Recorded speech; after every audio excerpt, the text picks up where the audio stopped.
हमारी लाइफ में 3 फरिश्ते आए थे। जब भी श्राद्ध का महीना आता है तो 12वां श्राद्ध जो दोनों मम्मियाँ अभी आलू छील रही है।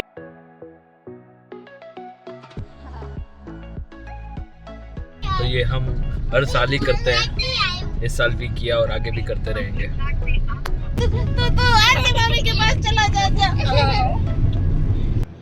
हेलो फ्रेंड्स, जय श्री कृष्ण, हरिओम, वाहेगुरु एंड अस्सलाम वालेकुम। फ्रेंड्स, मैं सभी धर्मों को एक ही रूप में मानती हूँ, इसीलिए ये सारे ग्रीटिंग्स मैं आप सब तक पहुँचाना चाहती हूँ। और मेरा मानना है कि जो लोग मुझे देख रहे हैं वो मेरे अपने ही हैं, मैं उनमें कोई फ़र्क नहीं समझती। तो चलो शुरू करते हैं आज का व्लॉग एक पॉजिटिव एनर्जी के साथ। और फ्रेंड्स, मैं आज आप लोगों से कुछ शेयर करना चाहती हूँ जो कि मेरी पर्सनल लाइफ से रिलेटेड है। जो लोग मुझे जानते हैं उनको तो पता ही है, बट जो लोग नहीं जानते उनको भी मैं ये बताना चाहती हूँ कि ईवान से पहले हमारी लाइफ में 3 फरिश्ते आए थे, शौर्य और हमारी 2 जुड़वा बेटियाँ। हमारा पहला बेटा शौर्य, जिसने सिर्फ 11 दिन बिताए इस दुनिया में, लेकिन हमें हमेशा के लिए प्यार, सब्र और हिम्मत का मतलब सिखा के गया। और अगर अभी वो होता तो वो 9 ईयर्स का हो जाता। हाँ, अभी 1 सितंबर को ही उसका 9th बर्थडे गया है, जो कि हम हर बार बच्चों को कुछ भी डिस्ट्रीब्यूट करके सेलिब्रेट करते हैं। और उसके बाद हमें 2 जुड़वा लड़कियां हुई थी जो कि 5वें महीने में हमको छोड़कर चली गई। ये तीनों भले हमारे साथ इस दुनिया में नहीं हैं, लेकिन हमारे दिल और दुआओं में हमेशा रहेंगे। एंड फ्रेंड्स, मैं और नीरज को पर्सनली बिलीव करते हैं कि हम लोग अगर आज खुश है या फिर हमारे पास जो कुछ भी है, उन सब में उन तीनों का आशीर्वाद है। और फिर बहुत सारी दुआओं और मन्नतों के बाद भगवान ने हमको सबसे बड़ी नेमत दी, हमारा 4th चाइल्ड ईवान, जो कि तीनों फरिश्तों का आशीर्वाद है। एंड गाइस, आपको पता है कि ईवान और शौर्य दोनों एक जैसे दिखते हैं।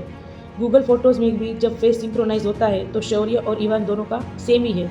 यानी मुझे तो लगता है कि भगवान ने शौर्य को ही वापस भेजा है हमारे पास। फ्रेंड्स, इसीलिए हर बार जब भी श्राद्ध का महीना आता है तो 12वां श्राद्ध जो कि बच्चों के लिए होता है, तब मैं बच्चों में कुछ भी खाना डिस्ट्रीब्यूट करती हूँ बच्चों की याद में, ताकि उनकी आत्मा को भी शांति मिले। बट इस बार मैंने कुछ अलग करने का सोचा है। कल है 12वां श्राद्ध, तो मैं सोच रही हूँ कि बच्चों के लिए मैं खुद अपने हाथ से खाना बनाऊँगी और डिस्ट्रीब्यूट भी मैं अपने हाथ से ही करूँगी। मुझे उनके चेहरे पे वो खुशी देखनी है, तो कल मैं पूरा खाना अपने हाथ से बनाऊँगी। एंड श्राद्ध का सबसे बड़ा महत्व यही है कि हम खुद अपने हाथों से खाना बनाएं और उनको ज़रूरतमंदों तक पहुँचाएं। तो फ्रेंड्स, आज के ब्लॉग में आपको मैं ये भी दिखाऊंगी कि हमने खाना कैसे बनाया। और फिर मैंने जो स्लम एरिया है वहाँ पे जो बच्चे होते हैं, अगर उनको आप कुछ भी दो ना, उनकी खुशी अलग होती है। यानी मेरा पर्सनली ये बिलीव करती हूँ मैं कि हमको कोई भी चीज़ उनको ही देनी चाहिए जिनको उनकी ज़्यादा ज़रूरत हो और जिनके लिए वो चीज़ बहुत इंपॉर्टेंट होती है। आई मीन, जिन लोगों को हर चीज़ ईजीली अवेलेबल रहती है उनको उस चीज़ का इंपॉर्टेंस नहीं रहता।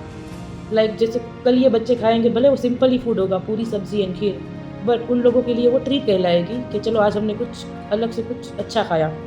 तो मुझे भी बस ये चीज़ करनी बहुत पसंद आती है। मैं बच्चों के बर्थडेज और ऐसे कोई भी उनकी तिथि आती है, श्राद्ध आता है, तो मैं ये स्लम एरिया के बच्चों के साथ ही सेलिब्रेट करती हूँ और उन लोगों की खुशी देख के मैं भी खुश हो जाती हूँ।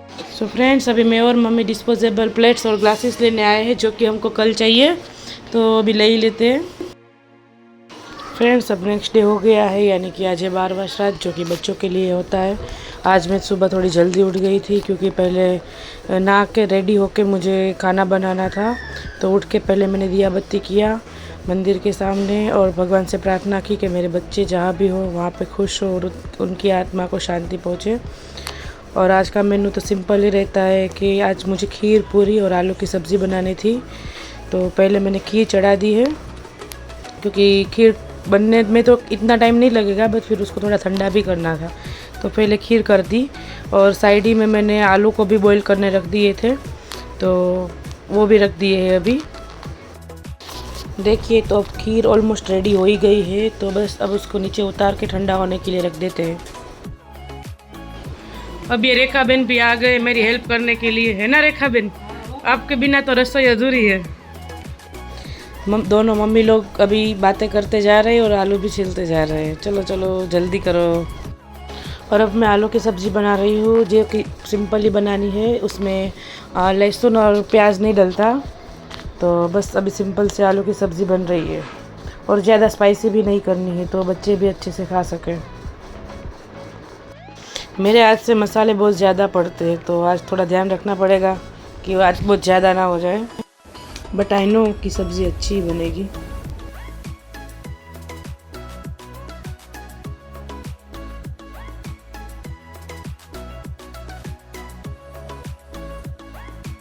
चलो पानी उबलने लगा है। मम्मी जल्दी आलू लेके आओ।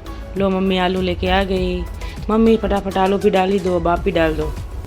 आज तो दोनों की बात ही पूरी नहीं हो रही है। चलो अब बात भी चला लो थोड़ा। तो अब हमारी सब्ज़ी भी रेडी हो गई है। एंड फ्रेंड्स अब ये देखिए, मम्मी और रेखा बेन पहले गोल गोल रोटी बना रहे हैं और उसमें से ट्रायंगल पुरिया भी बना रहे हैं, है ना। देखिए इन लोगों का टैलेंट।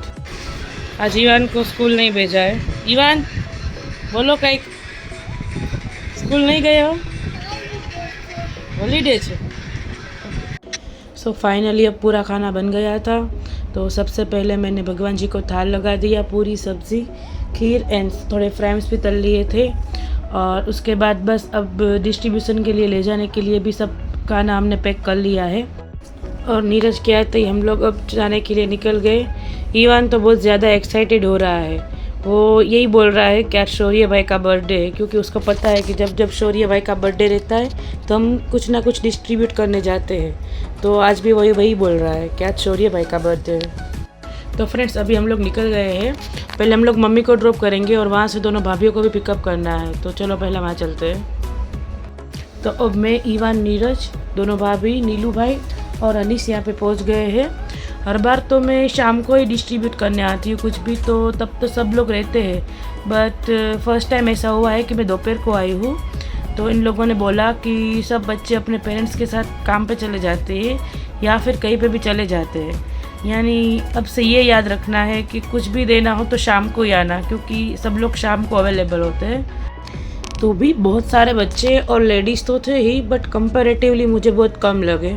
फिर हमने सोचा कि आगे और जाते हैं, क्योंकि वो लोग बोल रहे थे कि आगे और है, आप आगे और जाओ। थोड़ा आगे जाते ही हमको और लोग भी दिखाई दिए। तो बस वो लोग भी आ ही रहे थे दौड़ के। हमने उन लोगों को भी खाना दिया। ये हमारे नीरू भाई देखिए बहुत खुश हो रहे हैं।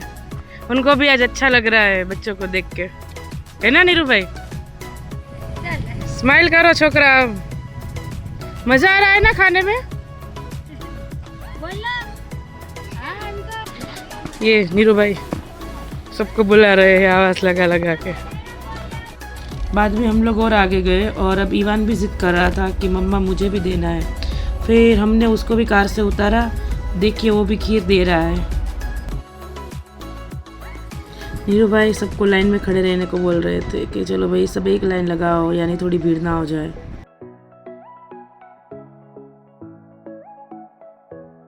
फिर थोड़ा आगे जाते ही हमको ये जगह दिख गई जहाँ पे लिखा था स्नेह फाउंडेशन संस्कार केंद्र। मुझे लग रहा है यहाँ पे इन लोग को थोड़ा पढ़ाते होंगे।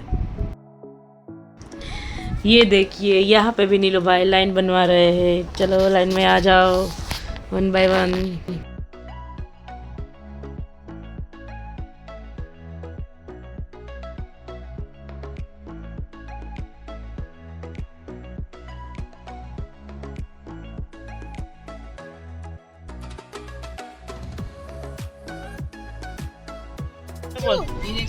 अब क्या कर रहे हो? પૂરી ખાઓ છો? મજા આવે છે? શું કરવા આવ્યા છીએ આપણે? ઈવાન मम देवा। वो लोग बोले कि अभी और आगे जाओ। अब आगे आगे जाते हम लोग लास्ट तक आ ही गए हैं। गाइस ये हमारा लास्ट स्टॉप था और मुझे लग रहा है कि बस यहाँ देते देते ये पूरा हो ही जाएगा। नीरू भाई यहाँ टीचर बन गए हैं, सबको लाइन करा रहे हैं, है ना नीरू भाई। लाइन लगाओ। ये अनीश है जो कि नीरू भाई का बेटा है। भाभी अभी और कितना बचा है? पूरा होने आया जी। अच्छा वैसे तो बहुत सारे बच्चों ने खाया है।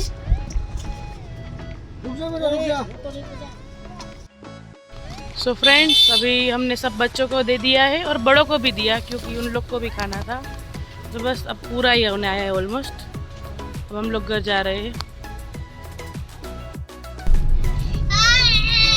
तो दोस्तों हमने ये सब डिस्ट्रीब्यूट कर दिया अभी, बच्चों को, बड़ों को, सबको। मेरा ऐसा पर्सनली बिलीफ है कि चीज़ें बांटने से बढ़ती है और ज़्यादा मिलता होता है तुमको। तो ये हम हर साल ही करते हैं, इस साल भी किया और आगे भी करते रहेंगे। और अब ये मामी भांजे की मस्ती देखो।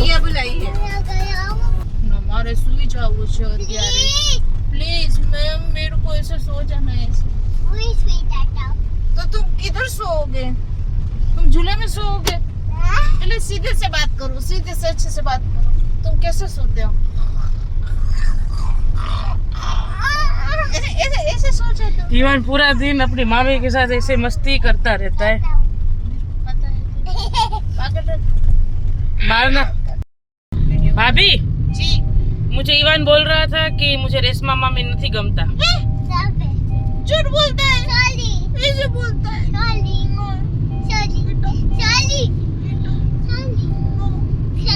तुम ऐसा करते हो? फ्रेंड्स, ये श्राद्ध हमारे लिए सिर्फ एक रस्म नहीं है, बल्कि अपने बच्चों को याद करने का एक तरीका है। और हमारे फरिश्तों की यादों में बना गया ये व्लॉग आपको कैसा लगा हमें कमेंट में ज़रूर बताइए। और हाँ, सब्सक्राइब और लाइक करना मत भूलिएगा। चलो अब मिलते हैं नेक्स्ट व्लॉग में। Till that stay happy, stay connected, bye bye.